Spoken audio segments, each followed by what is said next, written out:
আমার ভাইরা, মুরব্বী বাবাজিরা, এবার আসুন এই মাটি থেকে আল্লাহ রাব্বুল আলামিন নিজের হাতে আদম আলাইহিস সালামকে বানালেন।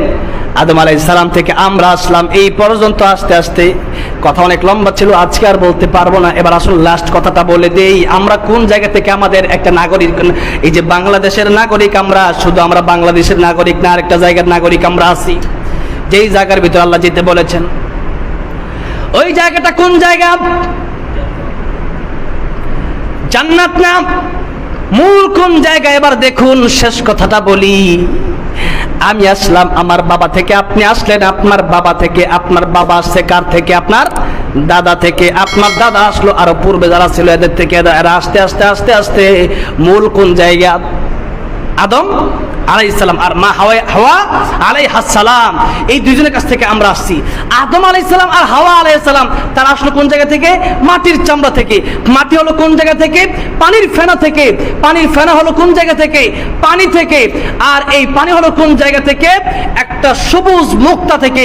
আর সেই সবুজ মুক্তাটা আল্লাহ পাকে, আর সেই সবুজ মুক্তা থেকে আল্লাহ পাকের রহমতে সেই পানি হয়েছিল। যখন সেই মুক্তা থেকে সর্বপ্রথম আল্লাহ পাকের রহমতের নজর দিয়েছিল, সেই নজরটা কোন জায়গায় দিয়েছিল বলতে পারেন? হয়তো কিছু লোক আপনারা জানেন, আমি আলোচনা করেছি, কিন্তু এই আলোচনার সাথে হয়তো সেটা খুঁজে একটু বের করতে আপনাদের কষ্ট হয়ে যাবে।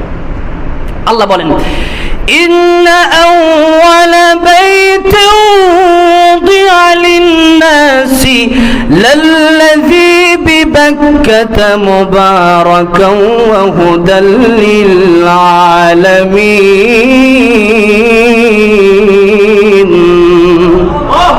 আল্লাহ পাক বলছেন, সর্বপ্রথম ঘর হলো মক্কা। সর্বপ্রথম ঘর কোনটা? ওই যেই জায়গার ভিতরে আল্লাহ রাব্বুল আলামিন সর্বপ্রথম পানি থেকে আমাদেরকে এই পর্যন্ত আনলেন, আল্লাহ পাকের রহমতের নজর দিয়েছিলেন। ওই জায়গাটাই হলো আল্লাহর ঘর বাইতুল্লাহ, মক্কা। মক্কা মুআজ্জামা, কোন সুবহানাল্লাহ।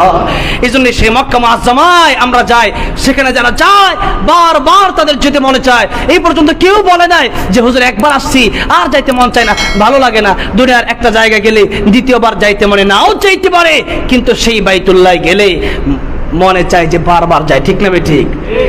আল্লাহ পাক আমাদের সকলকে সেই মক্কাতুল মুকাররমায় যাওয়ার তৌফিক দান করেন। পড়েন আমিন। ওয়া আখিরু দাওয়ানা।